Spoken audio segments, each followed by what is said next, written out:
ये जो स्ट्रक्चर है it is a structure of muscle fibre. पहले वाला स्ट्रक्चर है this one, it is from electron microscope, और ये उसका एक कार्टून है जिससे हमें इससे समझ में आएगा कि एक कॉन्ट्रैक्शन कैसे इनिशिएट होता है और किस तरह से वर्क करता है। तो सपोज़ इसमें थोड़ा दिखाया गया है, ये है एक्टिन एंड दिस वन ये है मायोसिन।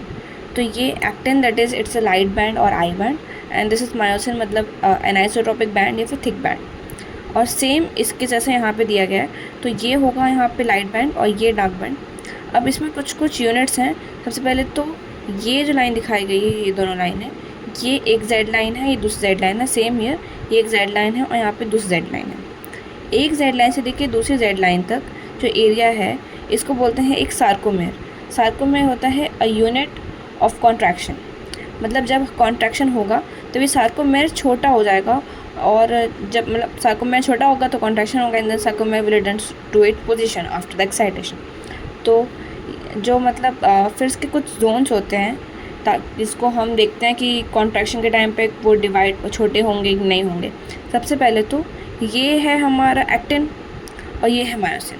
तो हमारा जो एक्टिन था जो कि आई बैंड बना रहा था, तो वो तो यहीं हमें दिख जाएगा कि यहाँ से लेके यहाँ तक, इसमें भी दिख रहा है ये लाइट बैंड है, this is the I band. और यहाँ से इसमें यहाँ से लेके यहाँ तक मतलब इस और भी थोड़े दूसरे सार्को में मतलब इस सार्को में इस जेड लाइन के इसके बाद जो यहाँ पे एक्टिन होगा, ये वाला जो पोर्शन दिख रहा है ये थोड़ा सा एलोंगेट होगा, तो यहाँ से यहाँ तक आई बैंड बनेगा।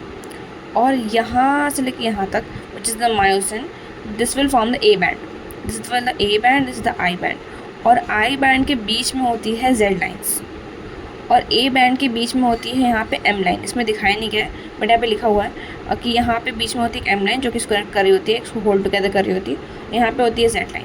तो ये हो गया I band, this will be A band. अब जो ये मायोसिन है और जब रिलैक्स स्टेट में तो ये दोनों एक दूसरे से पार्शियली ओवरलैप कर रहे होते हैं। पार्शियली ओवरलैप, थोड़ा सा इसमें ओवरलैप किया, थोड़ा सा इसमें ओवरलैप किया, और कॉन्ट्रैक्शन में ये इससे ऑलमोस्ट कम्प्लीटली ओवरलैप हो जाता है इन दोनों का, जिससे सार्कोमेर एक सार्कोमेर की जो लेंथ है वो छोटी हो जाती है और जो एच जोन है वो भी छोटा हो जाएगा। तो क्या क्या छोटा हो सकता है, सार्कोमेर छोटा हो सकता है विच विल मतलब हमें पता चलेगा कॉन्ट्रैक्शन हो रहा है, एच जोन छोटा हो जाएगा, पर जो ए बैंड है और जो आई बैंड है वो कॉन्ट्रैक्ट नहीं होगा, क्योंकि उसका तो सिर्फ यही है ना कि जो एक मायोसिन है जो एक एक्टिन है उन दोनों को दिखा रहा है, और उन दोनों की लेंथ कम छोटी नहीं होती। इंस्टेड जो सार्कोमेर होता है मतलब इतना ओवरलैप कर जाते हैं, जितना ज़्यादा कॉन्ट्रैक्शन उतना ज़्यादा ओवरलैपिंग, और ओवरलैपिंग से एच जोन और सार्कोमेर की लेंथ पे इफेक्ट पड़ सकता है, बट एक्टिन और मायोसिन की जो लेंथ है उस पर कोई इफेक्ट नहीं पड़ेगा।